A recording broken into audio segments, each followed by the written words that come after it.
Hello everyone, welcome to my channel deep study. आज की video में हम पढ़ने वाले हैं first ruler of Tughlaq dynasty और the founder of Tughlaq dynasty Ghiyasuddin Tughlaq के बारे में। गयासुद्दीन तुगलक का जो टाइम पीरियड था वो 8 सितंबर 1320 से फरवरी 1325 तक रहा। उनका जन्म कब हुआ इसके बारे में ज़्यादा जानकारी नहीं है।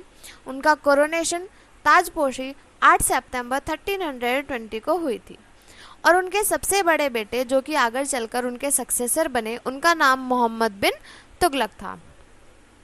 इनकी मृत्यु फरवरी 1325 को कड़ा मानिकपुर में हुई थी और इन्हें दिल्ली में दफनाया गया था। बात करते हैं इनकी अर्ली लाइफ के बारे में, तो गयासुद्दीन तुगलक को ही तुगलक डायनेस्टी का फाउंडर माना जाता है। जब इन्होंने तुगलक डायनेस्टी की स्थापना करी और अपने अंडर में सारी पावर्स को लिया और ये तुगलक डायनेस्टी के रूलर बने, तो इन्होंने खुद को गयासुद्दीन तुगलक नाम दिया। वैसे इनका जो रियल नेम था वो गाजी मलिक था, लेकिन जब वो तुगलक डायनेस्टी के रूलर बने तो उन्होंने खुद को गयासुद्दीन तुगलक का नाम दिया और इसी तरीके से तुगलक डायनेस्टी का भी नाम पड़ा। अकॉर्डिंग टू तुगलकनामा, एक बुक है तुगलकनामा जो कि आमिर खुसरो ने लिखी है, उसमें उन्होंने लिखा है कि शुरुआत में जो गयासुद्दीन तुगलक हैं वो जलालुद्दीन फिरोज खिलजी जो हैं उनके बॉडीगार्ड के रूप में काम करते थे। गयासुद्दीन तुगलक ने जो अपना स्टार्टिंग करियर था वो एक सर्वेंट के रूप में स्टार्ट किया था। एक व्यापारी के यहाँ एक सर्वेंट की तरह वो काम करते थे। बाद में खिलजी की सर्विस के अंडर में आने के लिए उन्होंने सबसे पहले उनके घोड़ों के रखवाले के रूप में काम किया। आमिर खुसरो ने बताया कि तुगलकनामा में उन्होंने ये बताया कि जो गयासुद्दीन तुगलक थे वो अपने स्टार्टिंग के करियर में खुद को एज एन अनइम्पॉर्टेंट मैन की तरह डिस्क्राइब करते थे, एक नाकारा मर्द। अलाउद्दीन खिलजी के टाइम पीरियड में गयासुद्दीन तुगलक को रॉयल बॉडीगार्ड के रूप में अपॉइंट किया गया और उसे दीपालपुर का गवर्नर भी बनाया गया। आमिर खुसरो ने तुगलकनामा में ये भी लिखा है कि मुगल्स को 18 बार हराने की वजह से गयासुद्दीन तुगलक को मलिक ए गाजी के नाम से भी जाना जाता है। आगे बात करते हैं एसेशन टू थ्रोन। तो 7 सितंबर 1320 को खुसरो खां को मारने के बाद गयासुद्दीन तुगलक ने दिल्ली को कैप्चर किया, दिल्ली सल्तनत के रूलर बने और एक नई डायनेस्टी तुगलक डायनेस्टी की शुरुआत की 8 सितंबर 1320 को। और उनका जो कोरोनेशन हुआ वो 1000 पिलर्स वाले पैलेस में हुआ जो कि बिल्ड किया गया था अलाउद्दीन खिलजी के बारे में। यहाँ पर ये इम्पॉर्टेंट है कि उनका कोरोनेशन कब हुआ था, 8 सितंबर को, मतलब उन्होंने अपना कामकाज कब संभाला था, 8 सितंबर को, और कोरोनेशन उनका कहाँ पे हुआ था, 1000 पिलर वाले पैलेस में जो कि अलाउद्दीन खिलजी ने बनवाया था। इंडियन हिस्ट्री में वो एक ऐसे रूलर थे या ऐसे रूलर माने जाते थे जो कि सबकी सहमति से रूलर बने थे। उनके खिलाफ किसी ने भी अपोज नहीं किया, उनको रोकने के लिए या किसी ने भी ये कदम नहीं उठाया कि नहीं इसको रूलर नहीं बनाया जाना चाहिए। वो सबकी सहमति से ही रूलर बने थे और उनको दिल्ली सल्तनत का फर्स्ट रूलर माना जाता है जिन्होंने गाजी का टाइटल एज्यूम किया था। आगे बात करते हैं इनके एडमिनिस्ट्रेशन वर्क की। तो गयासुद्दीन तुगलक ने फूड मार्केट लॉज को रीइंट्रोड्यूस करवाया था जो कि सबसे पहले अलाउद्दीन खिलजी ने शुरू किए थे। उन्होंने एक सिटी बनवाई तुगलकाबाद दिल्ली के पास। उन्होंने ऑनेस्ट और सक्षम जो ऑफिसर्स थे उनकी भर्ती की और जुडिशियल और पुलिस डिपार्टमेंट में बहुत से सुधार किए गए। गयासुद्दीन तुगलक के बारे में बरानी लिखते हैं, because of the justice of Tughlaq Shah even wolf could not dare to look toward the sheep. मतलब गयासुद्दीन तुगलक के टाइम पीरियड में जो रूल्स थे वो इतने ज़्यादा स्ट्रिक्ट थे कि कोई भी ऊंचे पद का जो इंसान था, जो ऑफिसर था, वो किसी भी इंसान को डरा धमका नहीं सकता था या उस पर अत्याचार नहीं कर सकता था। अलाउद्दीन खिलजी ने अपने टाइम पीरियड में क्या किया था, जो लैंड रेवेन्यू था उसको 1/2 कर दिया था, बढ़ाकर 1/2 कर दिया था, तो गयासुद्दीन तुगलक ने उसको घटाया 1/10 किया और अपने ऑफिसर्स को ये सख्त आदेश दिए कि वो किसानों के तरफ कोई भी हरासमेंट को बर्दाश्त नहीं करेंगे। अकॉर्डिंग टू बरानी, वह एक कैपेबल आर्मी कमांडर था और अपने सोल्जर्स को उसी तरीके से प्यार करता था जैसे कि एक फादर अपने बेटे से करता है।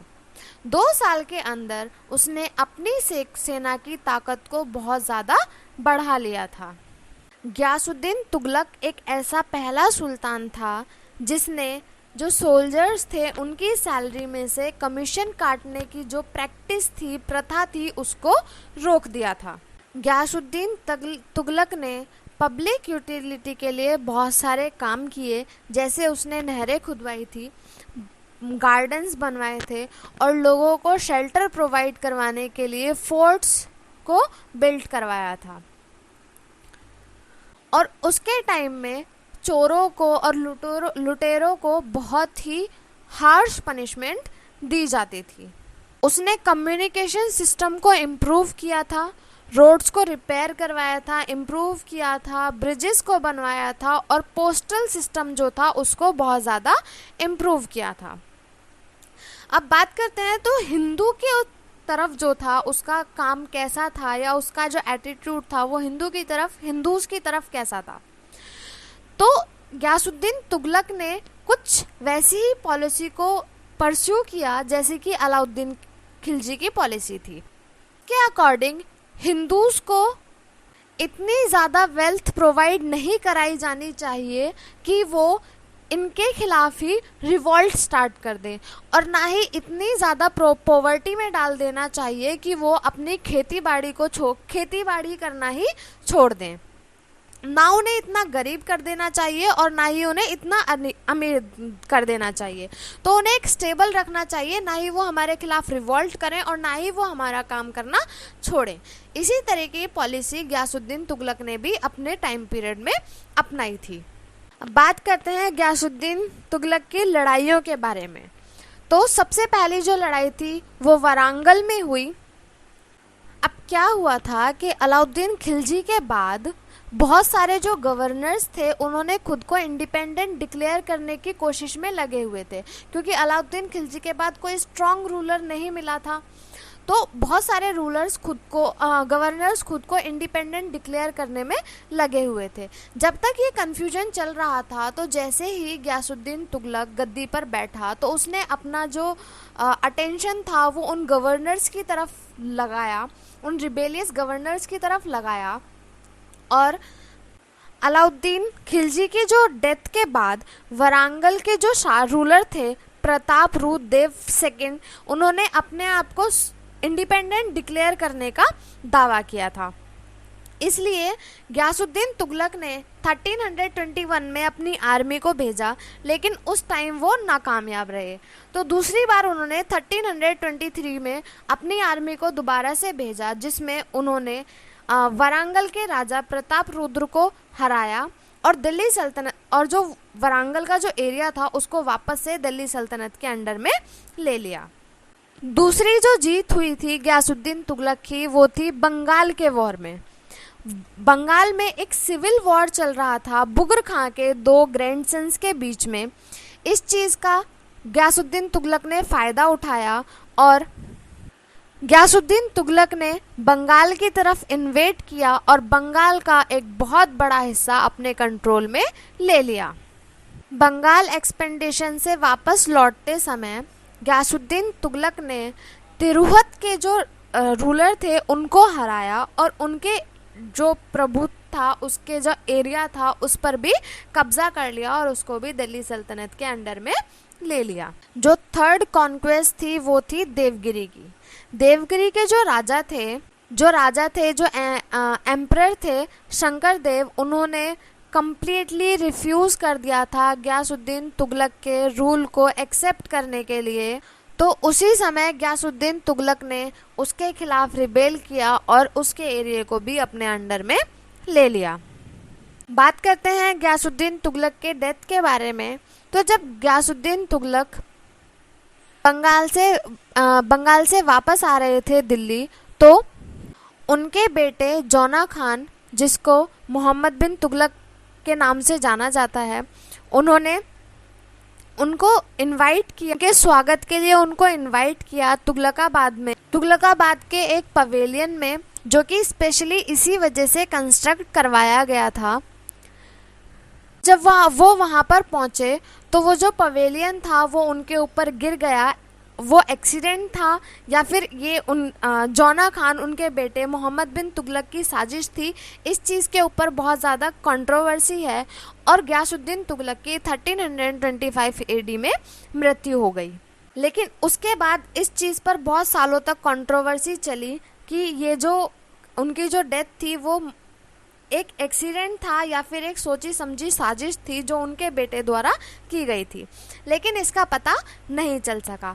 उनकी डेथ के बाद उनके बड़े बेटे मोहम्मद बिन तुगलक या फिर जौना खान जिनको कहा जाता था, उनको नेक्स्ट रूलर बनाया गया। Thank you for watching. अगर आपको मेरी वीडियो पसंद आई हो तो प्लीज़ लाइक करें, शेयर करें, कमेंट करें और सब्सक्राइब करें।